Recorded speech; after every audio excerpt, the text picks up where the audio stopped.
welcome to my lecture on Introduction to Intellectual Property. At the outset, we need to know that the way a layperson understands property, a lawyer having an academic bent of mind understands property or look into the concept of property from a different perspective.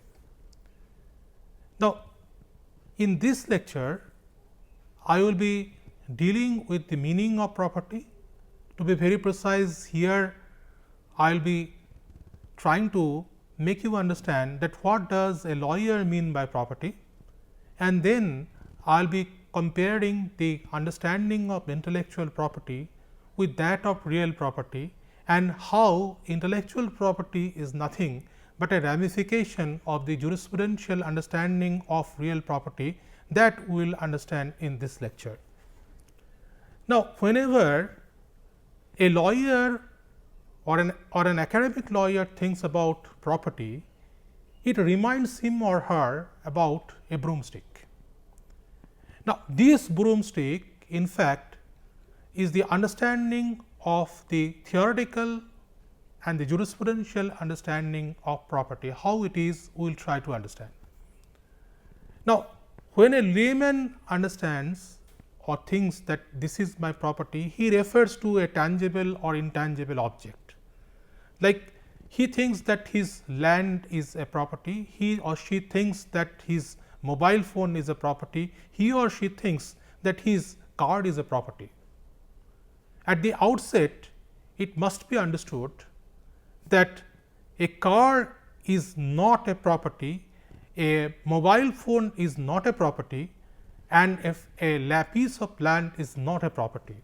What is property is this, that the entitlements which he or she is having, and these entitlements are created by the legal system. So, a great scholar, Jeremy Bentham, once said that the law and property are born together. Taken away the property, there will be no laws. To be very precise, what he was trying to say, that the understanding of property is an understanding of law, and if the concept of property is not there, legal system will not be there. However, the ancient Indian script writers were much prudent, and they have said that dhana hingsha samudbhavet, meaning thereby that law and hingsha, that means hatred, are the two main predicaments which legal system must address. Whatever it may be, let us come back to the concept of property. In fact, property means the entitlement which an individual is having in relation to the object which he or she is holding.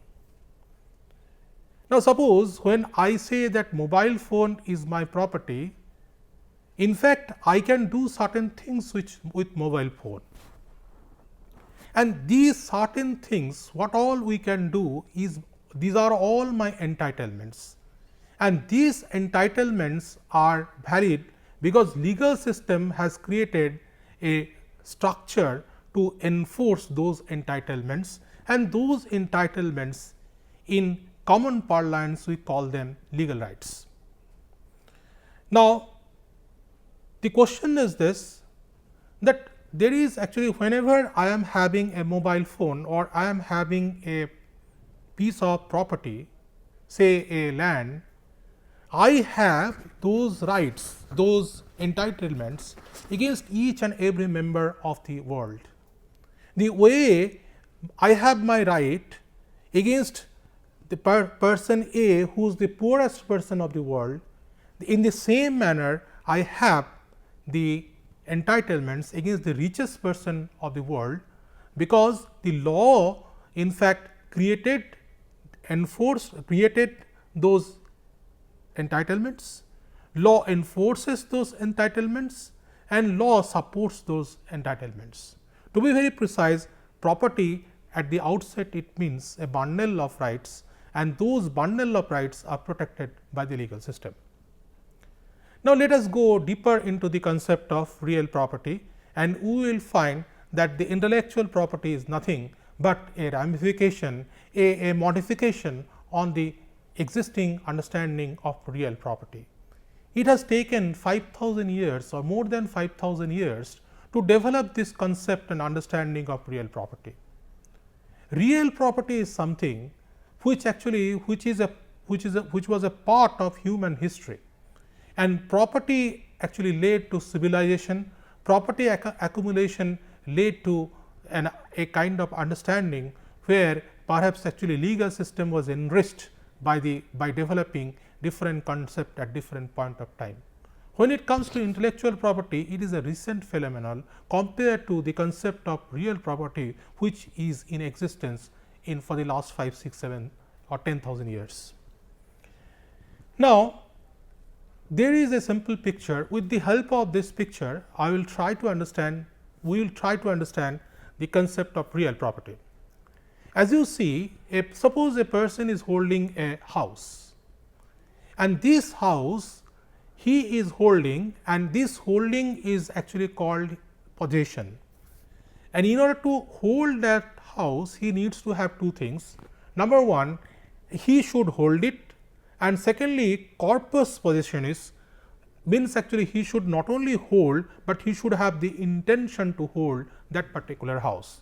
When he has that, when he owns that house, he is having that bundle of right, that pack of stake against the whole world, and the whole world is having a corresponding duty not to disturb his legal right, and if anyone disturbs it, anyone encroaches upon this upon his legal right, the legal system will come into play and actually help that person to enforce those rights against these individuals who have violated his legal right.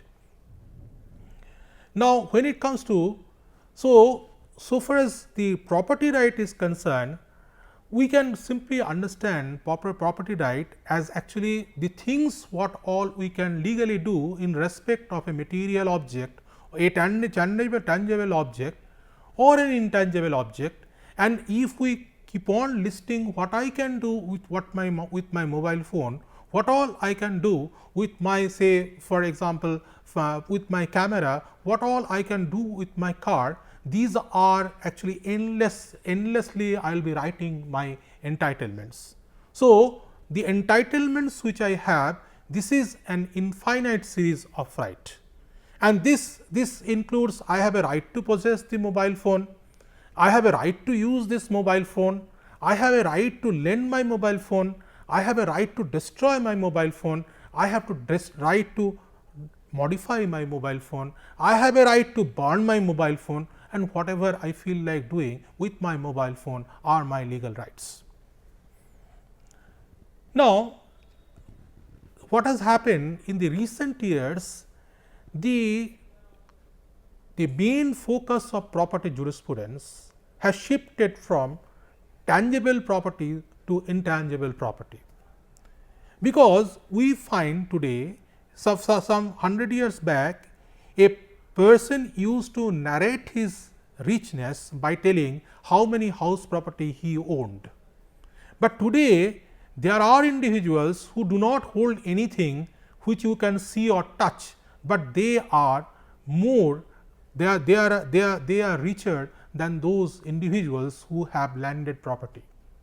Think about those blockbuster movies which are coming from Hollywood or which is coming from Tollywood. These movies are all actually the total income of a movie is millions in dollars. Now, in the recent days what we have seen that intellectual property is slowly replacing the real property as the wealth of the nations. A simple patent on a particular drug may fetch a kind of wealth which a company can even, by selling all the properties, real properties of the company cannot gather that kind of wealth. With this understanding, we will try to find out that whether intellectual property is also having the similar structure of entitlements or not. We have seen that real property is nothing but a bundle of entitlements, and it is like a broomstick where each stick is representing a single entitlement. Similarly, intellectual property, does it have these characteristics or not? Now, to be very precise, the World Intellectual Property Agency or sorry, World Intellectual Property Organization, which is a specialized agency of United Nations, it has come out with a definition of intellectual property. The definition says that intellectual property means the legal rights which result from intellectual activity in the industrial, scientific, literary and artistic field. And from this, from what we have learned so far, we have seen that at the outset intellectual property is something which you cannot touch.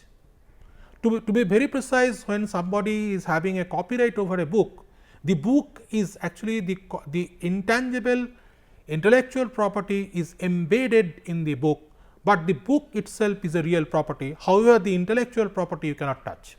Secondly, the way the concept of property was developed or the legal rights pertaining to property were developed through ages, and there is no specific statute which is telling us that what is property. But so far as intellectual property is concerned, the state has created specific statute to define intellectual property, to define the entitlements to which an individual is entitled to, and therefore, intellectual property is a creation of statute. And lastly, like real property, intellectual property is also a bundle of legal rights, and those rights are protected and enforced by the legal system. Now, when it comes to intellectual property, there is a serious difficulty that when coming to, I can simply protect my mobile phone, which is my property, in respect of which I have those entitlements, by simply putting it in my pocket. When it comes to intellectual property, if I put my writing or my patented invention in my pocket, I will not be able to gather any economic benefit out of the property. Whereas, I can simply keep my mobile phone, and whenever I feel like using my mobile phone or making a call, I can make a phone call using my mobile phone. Whereas, when it comes to intellectual property, the first thing what I need to do, I have to depart with possession, I have to give up my exclusive possession over the property, then only I can get benefit from intellectual property. And since I am, in order to exploit that property, I have to basically depart with possession. Intellectual property, in fact, it has two public good characteristics, and what is this public goods is a concept of economics. And what are these two characteristics which intellectual property is having? Number one, it is non-rivalrous. Secondly, it is also non-exclusive. Now, what these two terms means? What these two terms mean, we will try to understand with the help of example, because these are concepts of economics, but we will try to understand it from a layman's perspective. Now, non-rivalrous consumption, we can take the example of an apple. When somebody is taking an apple, he is not required to, when he is taking, the other person or his friends who are also interested to take that apple, they cannot take it, because these are the limitations of real property. An apple can be eaten by 2 people, it can be eaten by 4 people, but it cannot be eaten by a class of 40 students. But when it comes to playing of music or listening to a music, in that case a simple piece of CD where a music is being played, that music can be heard by all 40 students without hampering the consumption of the other student. What I am trying to mean by this, that real property by consumption it is exhausted. When it comes to intellectual property, it does not get exhausted by consumption. Therefore, suppose a grand party is organized by a graduating batch of students, and the person who is in charge of food, he may run short of food, but the person who is entrusted with the responsibility of organizing the DJ, he will not run out of the music. Therefore, once when Mr. X is consuming, that consumption of intellectual property by Mr. X has nothing to do with the consumption of intellectual property by Mr. Y. The other characteristics is non-exclusive. See, here the question is this, that as an essential part of exploitation, the intellectual property owner has no other option except but to depart with possession. But this brings with this a problem. See, the person who has actually paid for music, the way the person who has created that music, he does have a copyright over it, and the person who has purchased the CD from the market, he has paid the royalty for that music. So, he is not doing free riding, but the others who are listening to the music, they are doing a free riding, they are listening, they are consuming an intellectual property without without paying for it, and this is the main drawback. Now, suppose say national defense, the national defense is available to the whole of a country, to all members of a country, to all citizens of the country, and those citizens include the taxpayers and non-taxpayers. In fact, the taxpayers are paying for the national defense, but however, there is no mechanism to exclude the non-taxpayers from getting the benefit of national defense, which protects a country from external aggression.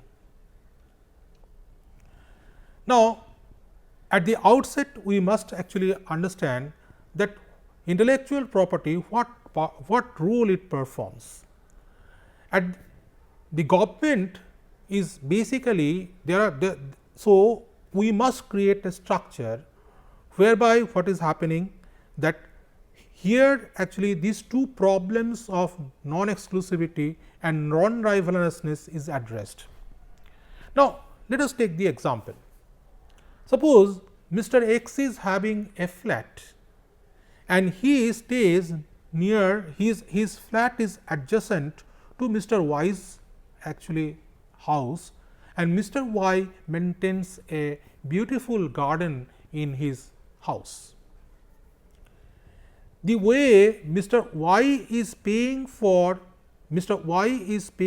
raising and maintaining the garden, whereas without paying a single paise for maintaining the garden, his neighbor Mr. X is enjoying the aesthetic beauty as well as the fragrance of the flowers which are there in the garden of Mr. Y. Now, here the fragrance is the intangible property in respect of which, say, Mr. Y wants to actually achieve a kind of protection. So, there are two options for the government. Number one option is actually to impose taxes on the neighbors of Mr. Y, and by that taxation system a tax officer would be employed, and that tax officer would be collecting taxes from the neighbors, and then that money, a part of that, after deducting the administrative expenses, the government will pay to Mr. Y to maintain and raise his garden. The other alternative is to create a property alike structure. Why not give a bundle of right in respect of these intangibles, the fragrance, and once a person is having a kind of property alike rights over the intangible property of fragrance and the aesthetic beauty, he himself would actually one to one will deal with his neighbors. See, here the problem is this, that if government appoints a taxpayer, the question is this, that for the purpose of benefiting a single individual or a handful of individual, the government is actually taking money from the taxpayers and paying his salary. Instead of that, this is the model which is called actually a kind of model where government is imposing a tax on those who are enjoying the beauty of the garden. The other model is to leave it to the private ordering of the person who is actually, whose garden is producing fragrance and aesthetic beauty. And there what happens, there the person is having a similar right like property right, a bundle of rights, and he can enforce those rights against the individuals who are enjoying the aesthetic beauty of the garden. This can happen by, see, he whosoever would be enjoying, he can charge a royalty from them, and that way he is basically actually preventing the free riding by his neighbor, and thereby they are also contributing to the development, to the maintenance of the garden which he has. So, see, government is therefore decided that there should be a bundle of rights, and that bundle of rights would be similar to the real property. However, the main difference generally we find in most forms of intellectual property. So far as real property is concerned, these rights, bundle of rights are perpetual. When it comes to intellectual property, it is for a limited period. Now, this intellectual property system in fact creates three different kinds of incentives.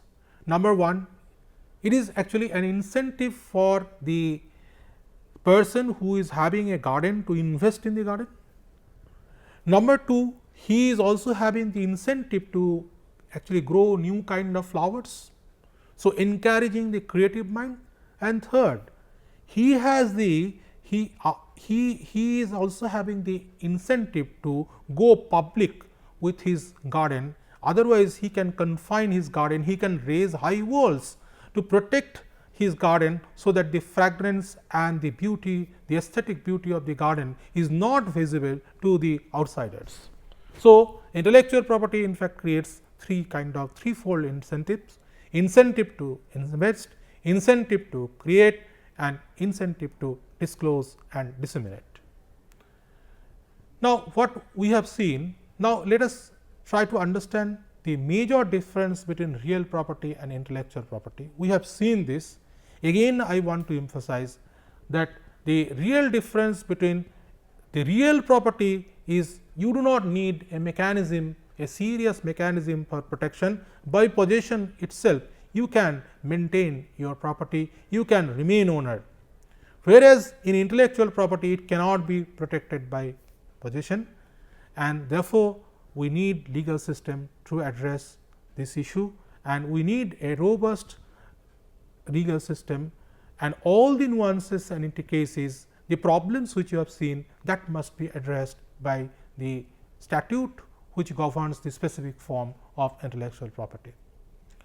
Now, so far as India is concerned, we have enacted, so far we have the, and this is in tune this is in tandem with the international practice. We have patent law, we have copyright law, we have trademark law, we have design law, we have geographical indication, we have Semiconductor Integrated Circuit Protection Layout Topography Design Act, we have actually Plant Varieties Act, we have a trade secret law, but we do not have a specific legislation with regard to trade secret, and then some part of Biodiversity Act also takes into consideration certain parts of traditional knowledge. In the coming lecture, we will be dealing with few major forms of intellectual property to understand that what is how to understand, to compare and contrast the specific understanding of patent with those forms of intellectual property. Specifically, we will be looking into the copyright system, and then we will be looking at the requirements of patentability. Thank you.